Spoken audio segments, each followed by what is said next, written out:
Darshan and ಗ್ಯಾಂಗ್ನಿಂದ Renukaswamy ಕೊಲೆ ಪ್ರಕರಣಕ್ಕೆ ಸಂಬಂಧಿಸಿದಂತೆ ಇಂದು ಪವಿತ್ರ ಸೇರಿ 6 ಆರೋಪಿಗಳು ಜೈಲಿನಿಂದ ಬಿಡುಗಡೆಯಾಗ್ತಾ ಇದ್ದಾರೆ.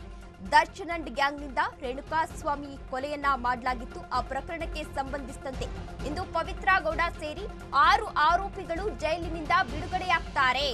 6 ತಿಂಗಳ ಬಳಿಕ ಪವಿತ್ರ ಗೌಡ ಸೇರಿ 6 ಜನರಿಗೆ ಬಿಡುಗಡೆ ಭಾಗ್ಯ ಲಭ್ಯವಾಗಿದೆ. ಪವಿತ್ರ, ಲಕ್ಷ್ಮಣ್, ನಾಗ, ಜಗ್ಗ, ಪ್ರದೂಷ್, ಅನುಕುಮಾರ್ ಇಂದು ರಿಲೀಸ್ ಆಗ್ತಾರೆ ಎನ್ನುವ ಮಾಹಿತಿ ಸಿಗ್ತಾ ಇದೆ. ಡಿಸೆಂಬರ್ 13ರಂದು ಷರತ್ತುಬದ್ಧ ಜಾಮೀನನ್ನ ನೀಡಿತ್ತು ಹೈಕೋರ್ಟ್.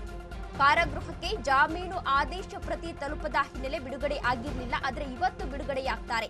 ಇನ್ನು ಜೈಲಿನಲ್ಲೇ ಇರುವ ರೇಣುಕಾ ಹತ್ಯೆ ಆರೋಪಿಗಳು, ಈ 6 ಜನ ಆರೋಪಿಗಳು ಇನ್ನೂ ಕೂಡ ಜೈಲಿನಲ್ಲಿ ಇದ್ದಾರೆ.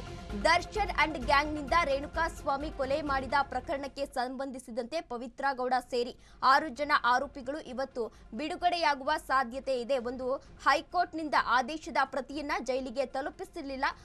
ಆ ವಿಚಾರಕ್ಕೆ ಸಂಬಂಧಪಟ್ಟಂತೆ ಈಗಾಗಲೇ 6 ಜನ ಆರೋಪಿಗಳು ಕೂಡ ಜೈಲಿನಲ್ಲೇ ಇದ್ದಾರೆ. ಇವತ್ತು ಅವರೆಲ್ಲರೂ ಕೂಡ ಬಿಡುಗಡೆಯಾಗುವ ಸಾಧ್ಯತೆ ಇದೆ. ಪವಿತ್ರ ಗೌಡ ಸೇರಿದಂತೆ 6 ಜನ ಆರೋಪಿಗಳು ಬಿಡುಗಡೆಯಾಗ್ತಾ ಇದ್ದಾರೆ. ಪರಪ್ಪನ ಅಗ್ರಹಾರದಿಂದ ಪವಿ, ಪ್ರದೂಷ್, ಅನುಕುಮಾರ್ ರಿಲೀಸ್ ಆಗ್ತಾರೆ.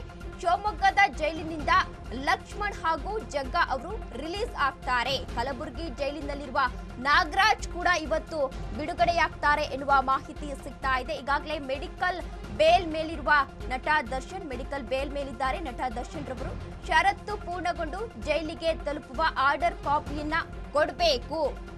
ಆರ್ಡರ್ ಕಾಪಿ ತಲುಪಿದ್ರೆ ಆರೋಪಿಗಳ ಬಿಡುಗಡೆ ಪಕ್ಕಾ ಎನ್ನಲಾಗ್ತಾ ಇದೆ. ಆರ್ಡರ್ ಕಾಪಿಯನ್ನ ತಲುಪಿಸಬೇಕು ಮೊದಲು. ಒಂದು ವೇಳೆ ಸಂಜೆ 7ರ ಒಳಗೆ ತಲುಪದಿದ್ರೆ ರಿಲೀಸ್ ಭಾಗ್ಯವಿಲ್ಲ. ಪರಪ್ಪನ ಅಗ್ರಹಾರದಿಂದ ಪವಿತ್ರ ಗೌಡ, ಪ್ರದೂಷ್ ಹಾಗೂ ಅನುಕುಮಾರ್ ರಿಲೀಸ್ ಆಗ್ತಾರೆ. ಶಿವಮೊಗ್ಗದ ಜೈಲಿನಿಂದ ಲಕ್ಷ್ಮಣ್ ಹಾಗೂ ಜಗ್ಗ ರಿಲೀಸ್ ಆಗ್ತಾರೆ ಎನ್ನುವ ಮಾಹಿತಿ ಕೂಡ ಸಿಗ್ತಾ ಇದೆ. ಕಲಬುರಗಿ ಜೈಲಿನಲ್ಲಿರುವ ನಾಗರಾಜ್ ಕೂಡ ಇಂದು ಬಿಡುಗಡೆಯಾಗ್ತಾರೆ ಎನ್ನುವ ಮಾಹಿತಿ ಸಿಗ್ತಾ ಇದೆ. ಹಾಗಾದ್ರೆ ಡಿ ಬಾಸ್ ಕ್ರೈಮ್ ಡೈರಿಯಲ್ಲಿ ಏನೇನಿತ್ತು?